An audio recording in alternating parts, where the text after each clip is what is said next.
Hace unos domingos atrás iniciamos una serie breve de sermones acerca del tema del evangelismo. Y en los sermones anteriores hemos enfocado 3 asuntos básicos. En primer lugar, intentamos amarrar la conciencia de todos los hermanos en lo tocante al anhelo que debe experimentar todo verdadero creyente en cuanto a la salvación de los perdidos. En segundo lugar, luego que ya esa conciencia ha sido amarrada, tratamos con aquellos aspectos de la obra evangelística que están fuera de nuestro alcance, es decir, aquellas cosas que los creyentes no podemos hacer para salvar a los pecadores. Hay ciertos aspectos necesarios para la salvación que están únicamente en las manos de Dios, cosas que solo Él puede hacerlas y que por lo tanto están fuera de nuestra responsabilidad. Sin embargo, en nuestro sermón anterior, enfocamos un tercer aspecto que provee un balance necesario para las enseñanzas que vimos el domingo pasado. Es Dios quien salva, pero Él lo hace a través de ciertos medios. El hecho de que la salvación está en las manos de Dios y no en las nuestras no debe movernos a ser negligentes en el uso de aquellos medios que el mismo Dios ha diseñado para la salvación de los pecadores. Hay ciertas cosas que los creyentes podemos y debemos hacer. Ahora, ¿cuáles son esas cosas? Bueno, en primer lugar, nosotros podemos y debemos clamar a Dios por la salvación de ellos. Lo que dice el apóstol Pablo en Romanos capítulo 10, versículo 1. El anhelo de mi corazón y mi oración, mi súplica anhelante, ferviente a Dios por Israel, es para salvación. Nosotros podemos y debemos clamar a Dios por la salvación de los pecadores. Y como decíamos el domingo pasado, no solo en sentido general, Señor, salva a los pecadores que van a estar en la iglesia este domingo en la mañana, sino en sentido específico podemos pedir por nuestros familiares, podemos pedir por nuestros compañeros de trabajo, nuestros compañeros de estudio, etcétera. En segundo lugar, nosotros podemos y debemos llevar los medios a los pecadores a través de los cuales Dios ha prometido salvarlos. Nosotros podemos llevar esos medios a los pecadores, los medios que Dios ha prometido bendecir en la salvación de ellos. Y en tercer lugar, nosotros podemos y debemos traer los pecadores a esos medios. En el caso anterior, hablábamos de ir a ellos con los medios, ahora estamos hablando de traer los pecadores bajo la influencia de esos medios. Ahora bien, ¿de qué medios estamos hablando? Cuando hablamos de los medios que Dios usa para salvar a los pecadores, ¿de qué medios estamos hablando? La semana pasada nosotros expandimos esa pregunta y vimos que tenía varias ramificaciones, pero la respuesta esencial y directa que podríamos dar a esa pregunta es la siguiente. Dios ha prometido salvar a los pecadores a través de la proclamación de la ley y el evangelio. Dios ha prometido salvar a los pecadores esencialmente a través de la proclamación de la ley y del evangelio, ya sea a nivel individual, cuando le presentamos el evangelio a un pecador, o ya sea a nivel colectivo, como lo hacemos este domingo en la mañana, ya sea a través de un creyente cualquiera de la iglesia, o ya sea a través de uno de esos hombres a quienes Dios ha llamado y calificado para predicar el evangelio a su iglesia. Dios ha prometido salvar a los pecadores a través de la proclamación de la ley y del evangelio. Ahora, ¿por qué la ley y el evangelio? Primero, porque la ley es el medio que el Espíritu Santo usa para hacer ver al pecador la situación en que éste se encuentra delante de Dios. Esa ley nos revela el carácter santo, el carácter justo de Dios, y nos revela también cuán cortos estamos de alcanzar esa santidad y esa justicia. Y cuando esa ley es aplicada poderosamente por el Espíritu Santo en el corazón de los pecadores, el resultado es convicción de pecado. Vamos a Romanos capítulo 7. Romanos capítulo 7 para ver esto una vez más. Versículos 7 al 13. El apóstol Pablo nos está narrando aquí su propia experiencia de conversión. Recuerden que el apóstol era un fariseo, un hombre que creía tener todas sus cosas en regla delante de Dios. ¿Qué pues diremos? ¿La ley es pecado? En ninguna manera. Pero yo no conocí el pecado sino por la ley, porque tampoco conociera la codicia si la ley no dijera no codiciarás. Mas el pecado, tomando ocasión por el mandamiento, produjo en mí toda codicia, porque sin la ley el pecado está muerto. Y yo sin la ley vivía en un tiempo, pero venido el mandamiento, el pecado revivió y yo morí. ¿De qué tiempo está hablando Pablo aquí? Él está hablando de aquel tiempo cuando él era un fariseo, cuando él estaba viviendo externamente conforme a los mandamientos de la ley. El apóstol Pablo examinaba su vida y decía, yo nunca he matado, yo nunca he robado, yo nunca he codiciado la mujer de otro, y por lo tanto yo no tengo problemas delante de Dios. Él dice, yo sin la ley vivía en un tiempo, yo estaba vivo de acuerdo a mi propia evaluación de mí mismo. Sin embargo, el mandamiento en un momento específico de mi vida revivió, y entonces yo me di cuenta que estaba muerto. Hubo un momento, dice Pablo, cuando el Espíritu de Dios levantó el mandamiento en mi corazón y yo pude ver por primera vez en toda mi vida cuál era mi verdadera condición y me vi muerto delante de Dios. Hallé que el mismo mandamiento que era para vida, a mí me resultó para muerte, porque el pecado, tomando ocasión por el mandamiento, me engañó y por él me mató. De manera que la ley a la verdad es santa y el mandamiento santo, justo y bueno. Luego lo que es bueno vino a ser muerte para mí en ninguna manera, sino que el pecado, para mostrarse pecado, produjo en mí la muerte por medio de lo que es bueno, a fin de que por el mandamiento el pecado llegase a ser sobremanera pecaminoso. Todos los hombres saben en el fondo que son pecadores. Todos los hombres saben en el fondo que ellos no son todo lo bueno que quisieran ser, que ellos no son todo lo bueno que debieran ser, pero ellos no entienden que el pecado es sobremanera pecaminoso hasta que el Espíritu Santo usa la ley para herir sus conciencias. Y ellos pueden ser conocedores de la ley, pero solamente de su letra, no de su espíritu. Pero cuando el Espíritu Santo reveló al apóstol en su corazón la letra y el espíritu de la ley, entonces Pablo entendió que el pecado era sobremanera pecaminoso y se sintió muerto delante de Dios. Ahora bien, luego que esa conciencia ha sido herida por la ley, el Espíritu de Dios usando la ley para herir la conciencia del hombre, entonces nosotros debemos venir delante de ellos con la proclamación del Evangelio. Noten, hermanos, primero viene la herida, luego viene el remedio, y ese remedio no es otro que la proclamación del Evangelio de nuestro Señor Jesucristo. Hasta aquí es lo que hemos visto hasta ahora en los mensajes anteriores. Pero ahora surge una pregunta. Ya hemos visto que el Evangelio es el remedio que Dios ha provisto para salvar a los pecadores. La pregunta es, ¿y qué es el Evangelio? El Evangelio es el remedio, pero ¿qué es el Evangelio? Cuando hablamos de proclamar el Evangelio a los pecadores, ¿de qué estamos hablando realmente? Esta es la pregunta que trataremos de responder, si el Señor lo permite, en los próximos 3 domingos, en los próximos 3 sermones. Pero antes de pasar a responder nuestra pregunta, quisiera dar dos consideraciones introductorias de mucha importancia en cuanto al tema que estaremos tocando hoy.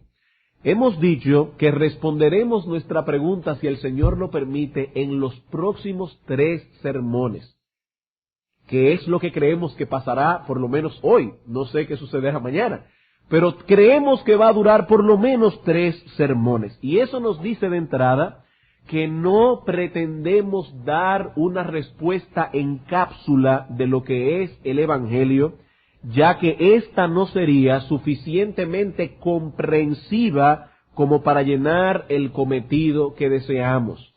Nosotros podríamos dar un resumen de lo que es el Evangelio, porque el apóstol Pablo lo hace en 1 Corintios capítulo 15, versículos 3 al 4. No lo vamos a buscar hoy.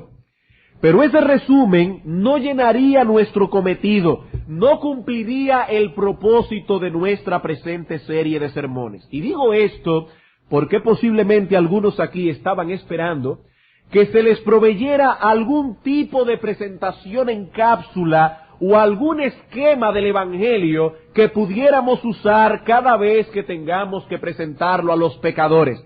Algo así como las 4 leyes espirituales o la carretera romana. Yo sé que muchos de ustedes ni siquiera saben lo que es las 4 leyes espirituales, pero otros sí. Son 4 leyes que se le proveen a ciertos hermanos de la iglesia, en otras iglesias, no en esta, para presentar el Evangelio a los pecadores. El hermano va y le dice al pecador, ¿usted ha oído alguna vez las 4 leyes espirituales? Por supuesto, la pregunta generalmente es, no. ¿Cuáles son esas 4 leyes espirituales? Bueno, la primera ley espiritual es Dios te ama y tiene un plan maravilloso para ti, y así sucesivamente. Y de esa manera se pretende equipar al hermano a llevar el Evangelio a los pecadores. Es una presentación en cápsula de lo que debe ser o de lo que supuestamente debe ser el evangelismo. Otro tipo de presentación en cápsula es la carretera romana. Se va a través de la carta a los romanos enseñándole a los pecadores cuál es la esencia del evangelio. Ahora, hermanos, el problema con ese tipo de esquemas es que no existe ninguno que pueda ser usado en todos los casos. Si nosotros estudiamos con cuidado la forma en que nuestro Señor Jesucristo exponía el Evangelio, veremos que no siempre usaba el mismo esquema. Él no siempre usaba la misma forma, y nuestro Señor Jesucristo es la encarnación misma de la sabiduría. Y si Él no lo hacía, nosotros debemos seguir sus pasos. El mensaje siempre es el mismo, pero la forma ha de adaptarse a cada caso. Cuando Cristo le presentó el Evangelio a la samaritana, comenzó hablando de agua. Cuando le presentó el Evangelio a Nicodemo, comenzó hablándole directamente de su necesidad del nuevo nacimiento. Cristo no tenía 4 leyes espirituales que presentar a cada caso, a todo el que se acercara a Él. En ocasiones nos encontraremos con religiosos que tienen una imagen distorsionada del amor de Dios. Para ellos el amor de Dios opaca su santidad y su justicia. ¿Qué debemos hacer en ese caso?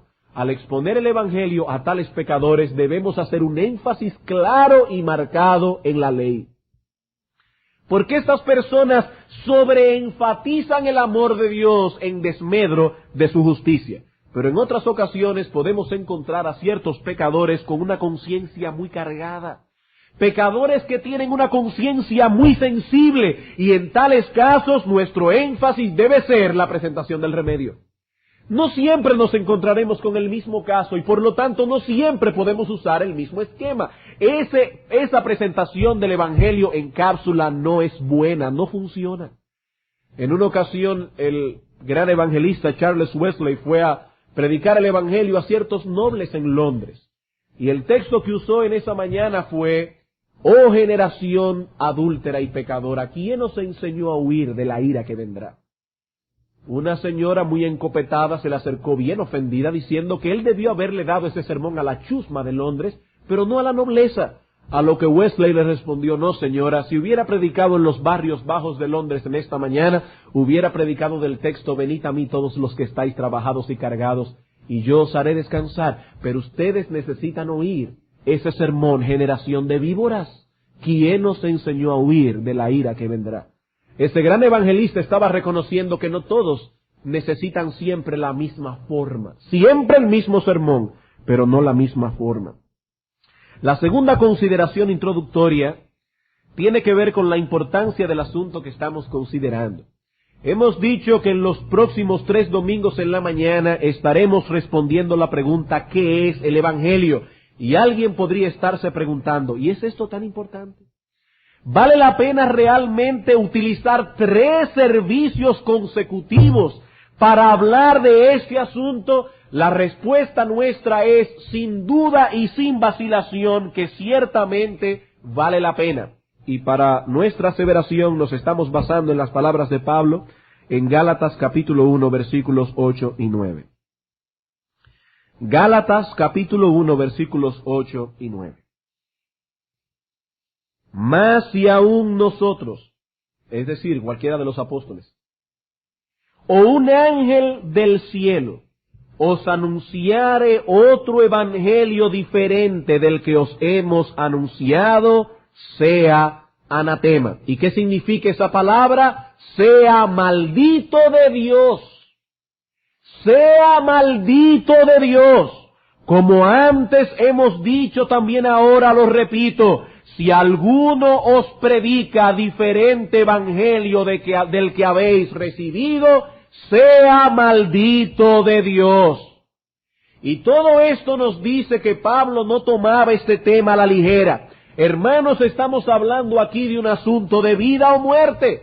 Contrario a lo que muchos piensan hoy día, sobre todo con el auge del movimiento ecuménico, no es la sinceridad de la creencia lo que determina nuestro destino eterno, sino más bien el objeto de nuestra creencia. Creer en la verdad nos lleva a la salvación. Creer una mentira, aun sea con toda sinceridad, nos llevará a la condenación eterna. Es un asunto de vida o muerte. El que se tome un vaso de negro eterno creyendo sinceramente que es una Coca-Cola, morirá envenenado. Morirá envenenado. La sinceridad de su equivocación no eliminará los efectos nocivos del veneno que está ingiriendo. El Evangelio es poder de Dios para salvación. No hay salvación para nadie aparte del Evangelio. Por lo tanto, corromper el Evangelio es una falta gravísima, por cuanto es el remedio que Dios ha provisto para salvar a los pecadores. Muchos de ustedes recordarán hace unos años atrás que alguien con una mente maligna y perversa corrompió o adulteró algunas cápsulas de Tylenol con cianuro. Y algunas personas murieron a causa de esa acción homicida. Un remedio había sido adulterado y convertido en un veneno mortal. Eso es lo que pasa cuando se adultera el Evangelio. Un remedio está siendo convertido en un veneno mortal. Y aquí no estamos hablando de una muerte física, que ya es muy mala, pero estamos hablando aquí del remedio que Dios ha provisto para salvar al hombre de la condenación eterna. Así que esto no es un juego. Esto no es un juego. Algunas personas suelen decir, pero eso no es tan importante. Todos los caminos llegan a Roma. Amigo, eso no se aplica en el tema que estamos tratando, porque no todos los caminos llegan al cielo. No todos los caminos llegan al cielo. De ahí que Pablo sea tan drástico en su declaración. Pablo dice, si algún día entra por tu ventana un ángel aleteando, brillante y con una bata blanca, y te dice que la salvación es por obras, que la salvación es por pertenecer a esta o aquella religión, que la salvación no es por confiar únicamente en Jesucristo, Pablo dice que ese ángel sea maldito porque subió de las puertas mismas del infierno. Hermanos, no estamos hablando de algo ligero, es un asunto de vida o muerte.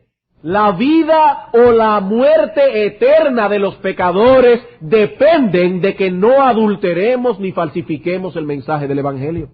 Por eso es que es tan importante que no solo los 3 domingos, sino todos los que fueran necesarios, sean empleados para aclarar esta pregunta: ¿qué es el Evangelio? Habiendo aclarado entonces en esta extensa introducción lo que vamos a hacer, vamos entonces a responder nuestra pregunta: ¿qué es el Evangelio?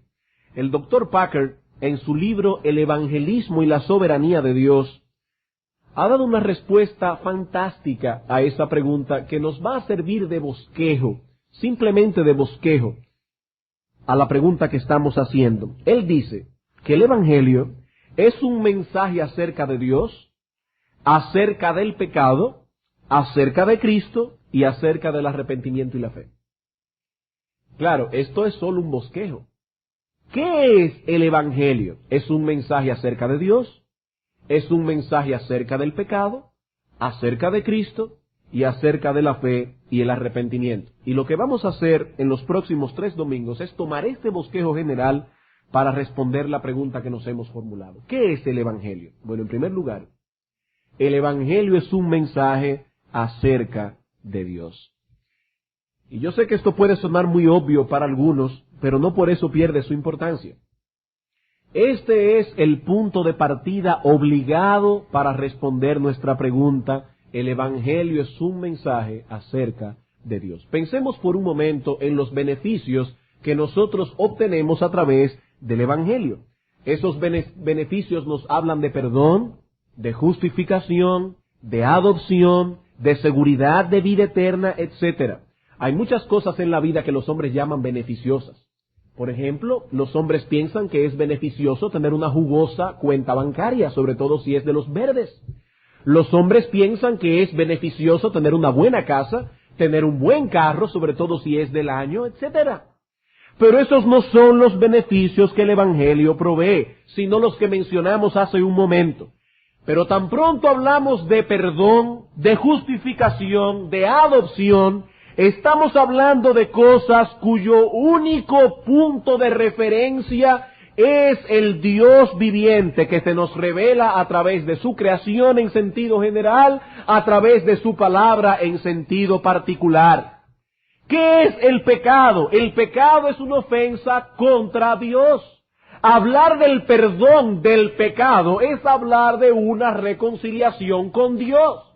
¿Qué es la justificación? Es la declaración legal de ese Dios que ha sido ofendido con nuestro pecado, de que todos nuestros pecados han sido perdonados, de que hemos sido aceptados por el Dios Trino como justos en su presencia. ¿Qué es la adopción? La adopción nos habla de ser aceptados como hijos dentro de la familia de Dios.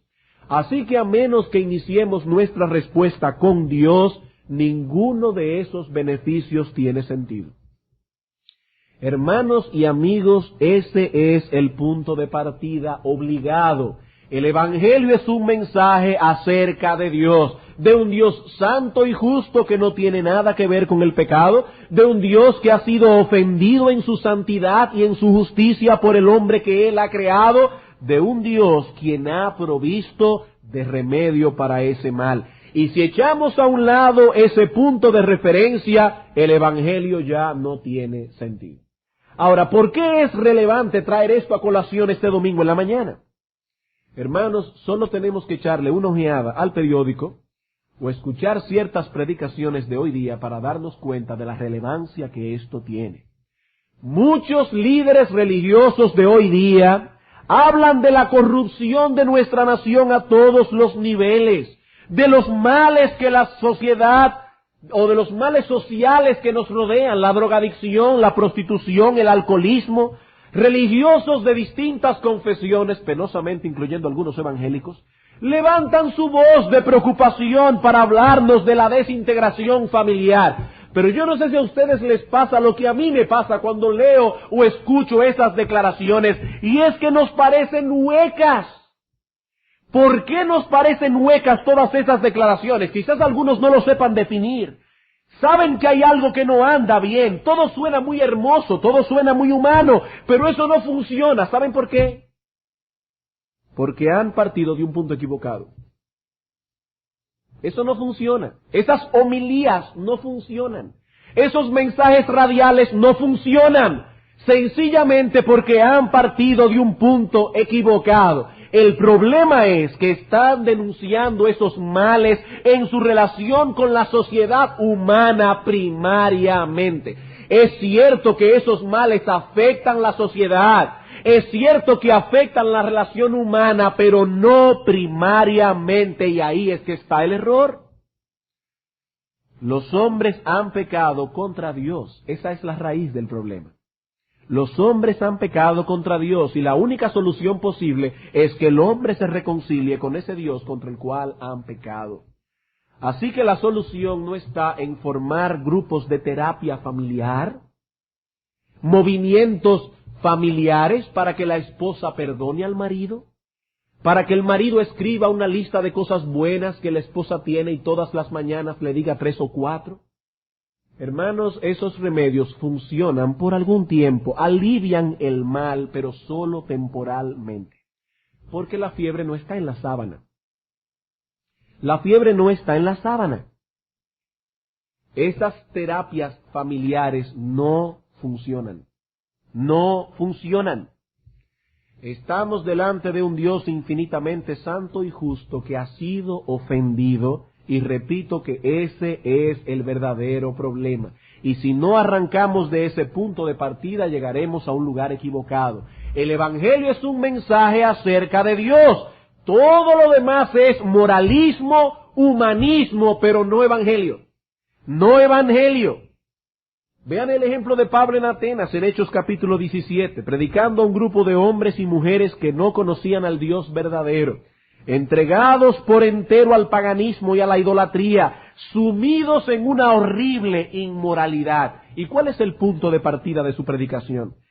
En Hechos capítulo 17, versículo 22 en adelante, dice: entonces Pablo, puesto en pie en medio del Areópago, dijo: varones atenienses, en todo observo que sois muy religiosos, porque pasando y mirando vuestros santuarios, hallé también un altar en el cual estaba esta inscripción: al Dios no conocido. Al que vosotros adoráis, pues, sin conocerle, es a quien yo os anuncio. El Dios que hizo el mundo y todas las cosas que en él hay, siendo Señor del cielo y de la tierra, no habita en templo hechos por manos humanas, ni es honrado por manos de hombres, como si necesitase de algo, pues Él es quien da a todos vida y aliento y todas las cosas. Y de una sangre ha hecho todo el linaje de los hombres, para que habiten sobre toda la faz de la tierra, y les ha prefijado el orden de los tiempos y los límites de su habitación, para que busquen a Dios, si en alguna manera palpando puedan hallarle, aunque ciertamente no está lejos de cada uno de nosotros, porque en él vivimos y nos movemos y somos, como algunos de vuestros propios poetas también han dicho, porque linaje suyo somos. Siendo pues linaje de Dios, no debemos pensar que la divinidad sea semejante a oro, o plata, o piedra, o escultura de arte y de imaginación de hombres. Pero aquí viene el mensaje: pero Dios, habiendo pasado por alto los tiempos de esta ignorancia, ahora manda a todos los hombres en todo lugar que se arrepientan, por cuanto ha establecido un día en el cual juzgará al mundo con justicia por aquel varón a quien designó, dando fe a todos con haberle levantado de los muertos. ¿Cuál es la esencia del mensaje del apóstol Pablo? La esencia es: hay un Dios en los cielos al cual vosotros no conocéis, y Él es precisamente el único Dios verdadero. La verdad es que Pablo fue muy sabio aquí. Pablo está en medio de una crasa idolatría, y Pablo dice: el Dios a quien yo anuncio hizo todas las cosas, las que hay en los cielos y las que hay en la tierra. Le estaba diciendo: no hay otro Dios. Ese Dios a quien yo os anuncio y a quien vosotros adoráis sin conocer es el único Dios. Él ha hecho todas las cosas y Él es un Dios soberano. Él gobierna todas las cosas en el cielo y sobre la tierra, y algún día vosotros compareceréis en su presencia para dar cuenta de vuestros pecados. ¿Y cuál es la respuesta que ese evangelio demanda del pecador? Versículo 30, Dios, habiendo pasado por alto los tiempos de esta ignorancia, ahora manda a todos los hombres en todo lugar que se arrepientan. Es un arrepentimiento que tiene que ver directamente con ese Dios soberano. Atenas era una ciudad corrompida, pero su corrupción no era primariamente un problema social. El apóstol Pablo no fue allí para hablarles de cómo los atenienses estaban corrompidos en su gobierno, que habían algunos funcionarios ladrones que se estaban robando el dinero del pueblo. Pablo no fue a hablar de eso a los atenienses. Pablo no fue a hablarles acerca de la prostitución, que era mucha en Atenas. Pablo no fue a hablarle a los atenienses del problema de la pornografía. En Atenas había teatro pornográfico donde salían hombres y mujeres desnudos, igual que en el día de hoy. Pero Pablo entendía que ese problema no era primariamente social. Pablo entendía que ellos estaban pecando contra Dios, que el arrepentimiento de ellos era hacia Dios, que ese Dios soberano que hizo el cielo y la tierra, infinitamente santo, justo y bueno, es el único punto de partida posible para predicar el Evangelio. El único punto de partida posible. Estaba leyendo ayer en el periódico una declaración de Unity. Muchos de ustedes conocen ese movimiento a través de su libro que promulga esa idea filosófica, la palabra diaria, que yo espero, hermanos, que a ninguno de aquí se le ocurra hacer sus devocionales con la palabra diaria. Estamos hablando de algo herético.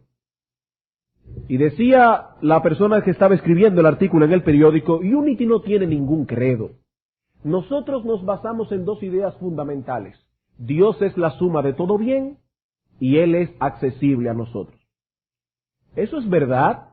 Dios es la suma de todo bien y es verdad que nosotros podemos tener acceso a Él, pero ¿cómo? Y esa es la parte que el mensaje no dice. Nos hablan de un Dios tan y tan y tan bueno que puede proveer paz aún a un hombre pecador que no se ha arrepentido de sus pecados y que no tiene sus papeles en regla delante de Él. Y esa no es la manera en que Cristo proveyó en el Evangelio. Esa no es la manera. Estamos hablando de un Dios santo y justo que requiere que todo hombre en todo lugar se arrepienta de sus pecados. El apóstol Pablo no fue a los atenienses diciendo, Dios los ama y tiene un plan maravilloso para vosotros. Hermanos, ese no fue su punto de partida. Pablo llegó a esa ciudad predicando un mensaje cuyo único punto de partida posible era el Dios infinitamente santo y justo, creador del cielo y de la tierra, ante quien el hombre es responsable de sus acciones. ¿Quiere decir esto que el amor de Dios no encuentra lugar en la predicación del Evangelio? ¿O no, hermanos? Eso no es lo que queremos decir, todo lo contrario. El amor de Dios ocupa un lugar central, esencial en la proclamación del Evangelio. Pero ese amor de Dios solo brillará en todo su esplendor cuando proclamemos primero cuál es la condición de esos hombres a los cuales Dios envió a su Hijo unigénito a morir en la cruz. De tal manera amó Dios al mundo, dice el apóstol Juan, o dice en el Evangelio de Juan, que dio a su Hijo unigénito para que todo aquel que en Él cree no se pierda, mas tenga vida eterna. ¿Qué está diciendo Cristo con esto? Que estamos perdidos. Él está diciendo, lo enviaron para que todo aquel que en Él cree no se pierda, porque Él entiende que nuestra condición es de perdidos. Y a menos que no veamos al hombre en esa condición, el amor de Dios no puede brillar en todo su esplendor. Amigo, esto es el Evangelio. Es un mensaje acerca de Dios. Y a menos que no tomes en serio a ese Dios, no comprenderás el contenido del Evangelio. Y ahora yo quisiera hacerte algunas preguntas. ¿Alguna vez has tomado en serio lo que la Escritura nos enseña acerca de Dios? ¿Alguna vez tú has tomado en serio lo que la Escritura enseña acerca de la justicia divina? ¿Acerca de lo que la Escritura enseña de su ley, que hemos transgredido y que hemos violado? Si tu respuesta es no, puedo decirte con toda la autoridad que la Escritura me confiere, tú no eres cristiano. Tú no eres cristiano. Porque el mensaje del Evangelio parte de ese punto. ¿Quién es Dios? Un Dios que ciertamente es infinitamente amoroso, pero asimismo es infinitamente justo. ¿Alguna vez has tomado en serio a ese Dios? Si tu respuesta es sí, todavía eso no quiere decir que eres cristiano. Ahora, si dices que no, seguramente que no eres cristiano. Seguramente que no eres cristiano. Porque el Evangelio es un mensaje acerca de Dios. Amigo, ese Dios te hizo, tiene derecho sobre ti y algún día será tu juez. Algún día será tu juez. Ahora bien, en segundo lugar, nosotros decíamos en nuestra introducción que el Evangelio también es un mensaje acerca del pecado. El Evangelio es un mensaje acerca de Dios, pero también es un mensaje acerca del pecado. ¿Cómo sabemos esto? Por la sencilla razón de que Cristo vino al mundo para tratar con el pecado del hombre. Mateo capítulo 1, versículo 21. Mateo capítulo 1, versículo 21, y este texto es central en el Evangelio.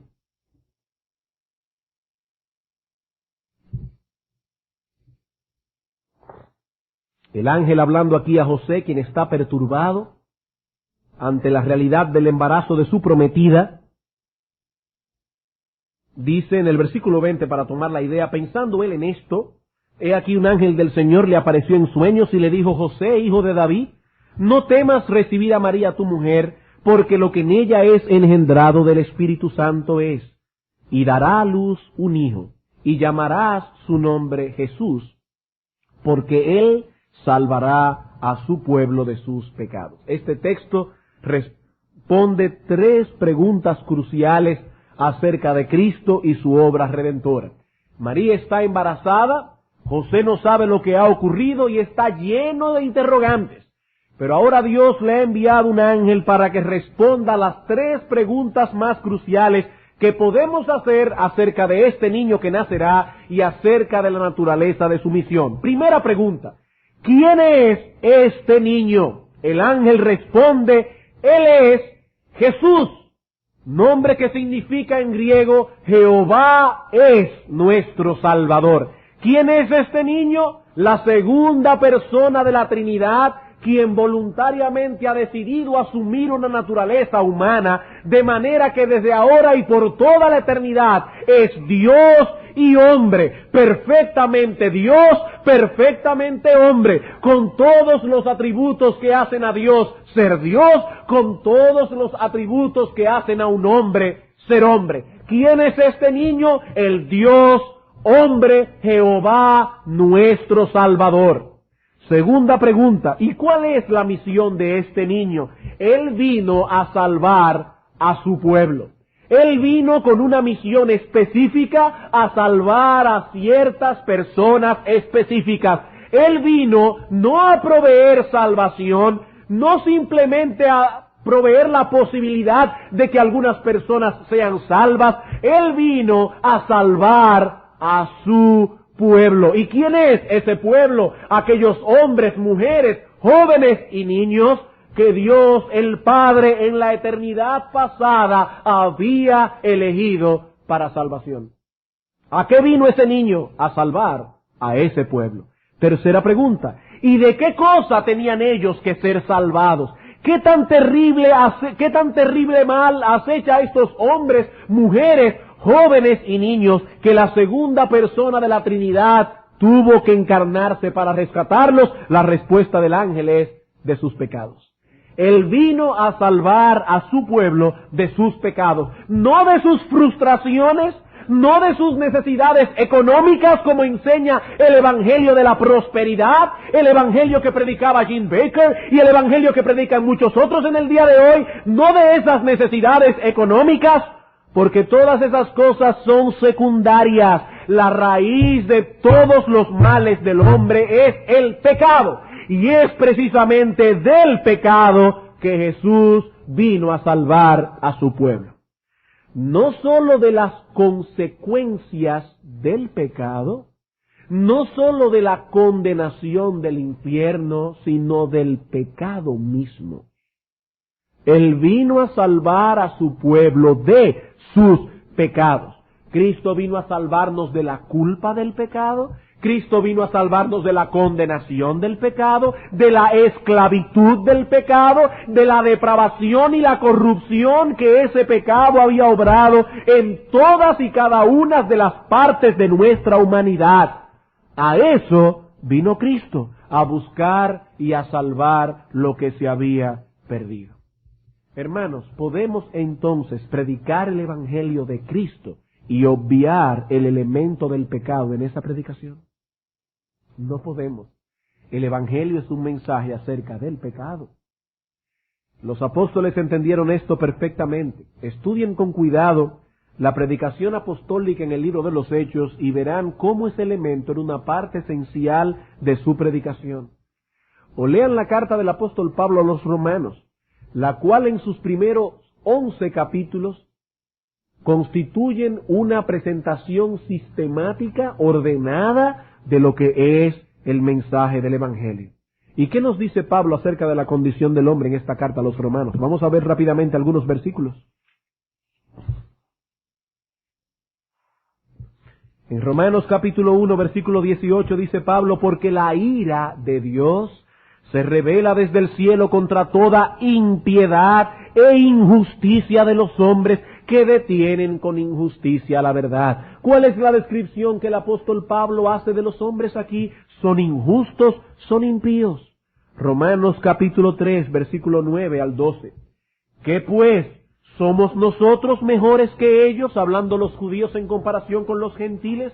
En ninguna manera, pues ya hemos acusado tanto a judíos como a gentiles que todos están bajo pecado. Como está escrito, no hay justo ni aun uno, no hay quien entienda, no hay quien busque a Dios. Todos se desviaron, a una se hicieron inútiles, no hay quien haga lo bueno, no hay ni siquiera uno. Versículo 19 y 20. Pero sabemos que todo lo que la ley dice, lo dice a los que están bajo la ley, para que toda boca se cierre y todo el mundo quede bajo el juicio de Dios.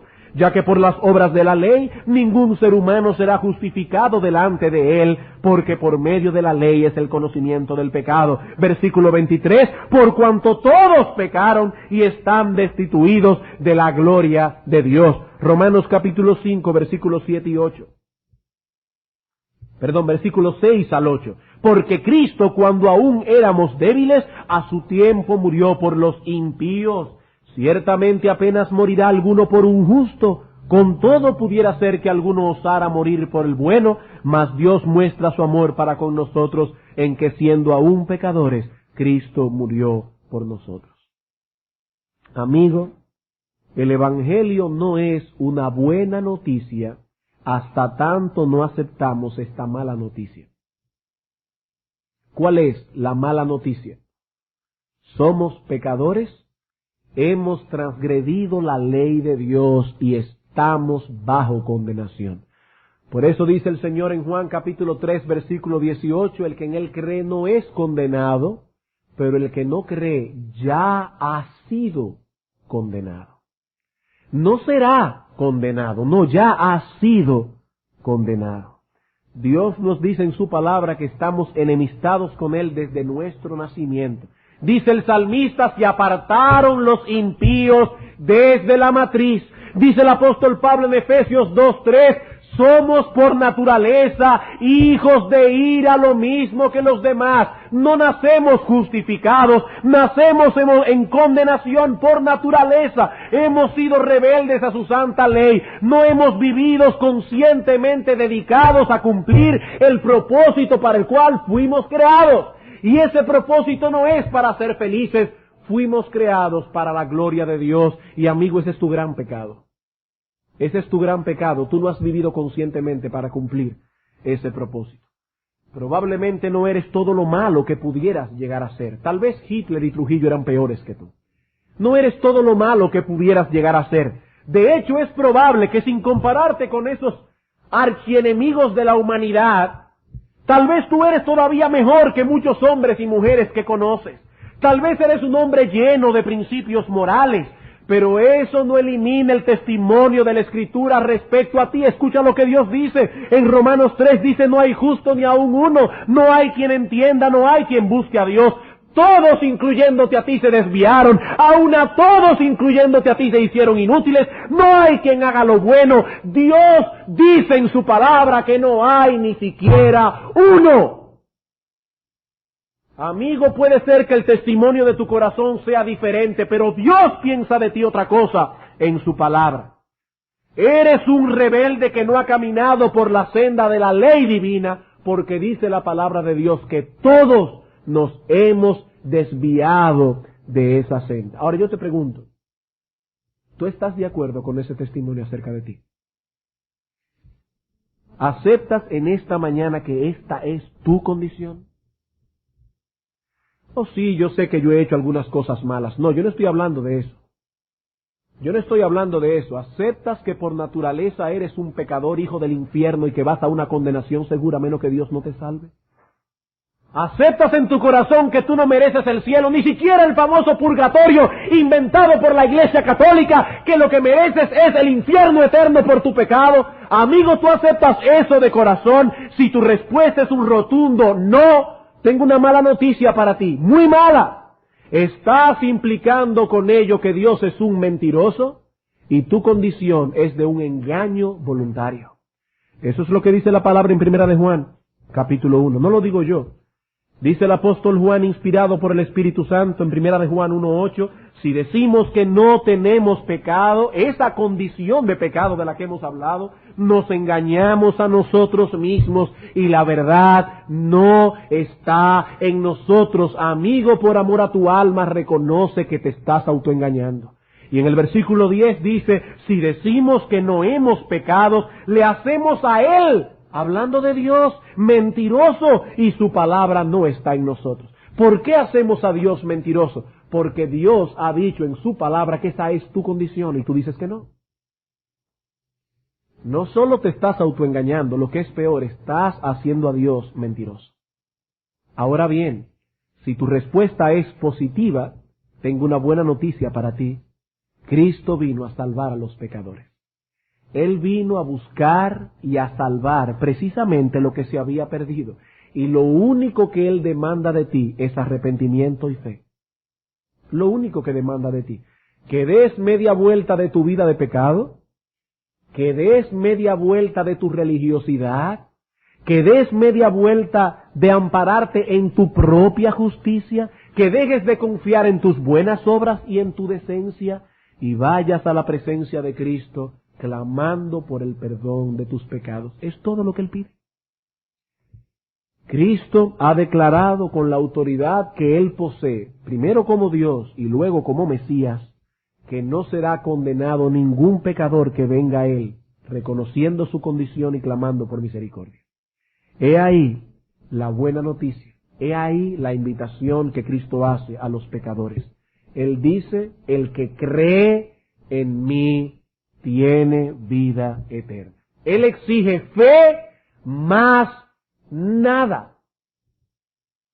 No fe más el cumplimiento de los 10 mandamientos. No fe más esta o aquella religión. Cristo exige fe más nada. Por supuesto, la fe en Cristo conlleva la obediencia, porque si no sería una fe muerta. Pero amigo, Él vino a salvar a los pecadores precisamente porque el pecador no podía hacer nada para salvarse. Por eso lo que Cristo exige es fe más nada. Nada, absolutamente nada. Esa es la buena noticia del Evangelio. Pero como decía hace un momento, esa buena noticia solo es buena cuando la comparamos con la mala noticia. El Evangelio es un mensaje acerca del pecado.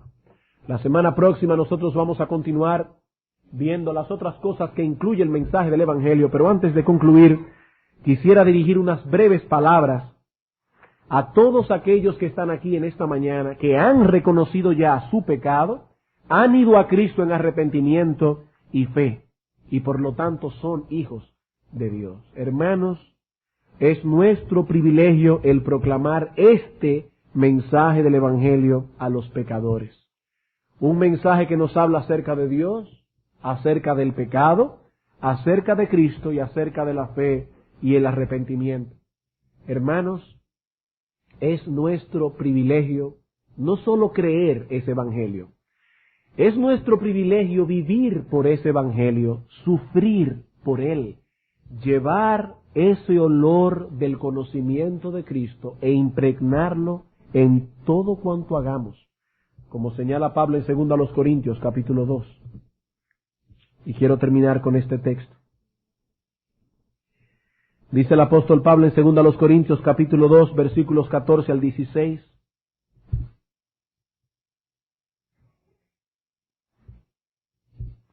Mas a Dios gracias, el cual nos lleva siempre en triunfo en Cristo Jesús, y por medio de nosotros manifiesta en todo lugar el olor de su conocimiento. Porque para Dios somos grato olor de Cristo en los que se salvan y en los que se pierden. A estos, en los que se pierden, ciertamente olor de muerte para muerte, y a aquellos olor de vida para vida. Y para estas cosas, ¿quién es suficiente?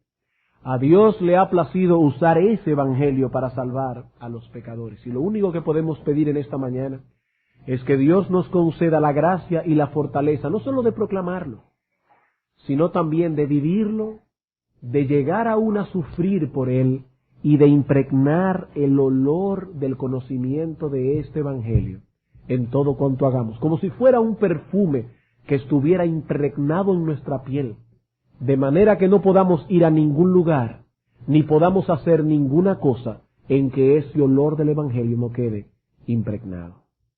Vamos a orar.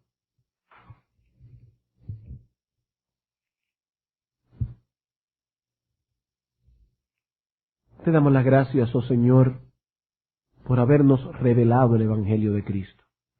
Gracias, oh Padre, por habernos dado la gracia de haber podido comprender estas cosas, de que tu Espíritu Santo iluminó nuestro entendimiento para que pudiésemos comprender este mensaje, para que a través del Evangelio pudiésemos conocerte a ti, un Dios infinitamente bueno y amoroso, un Dios infinitamente santo y justo.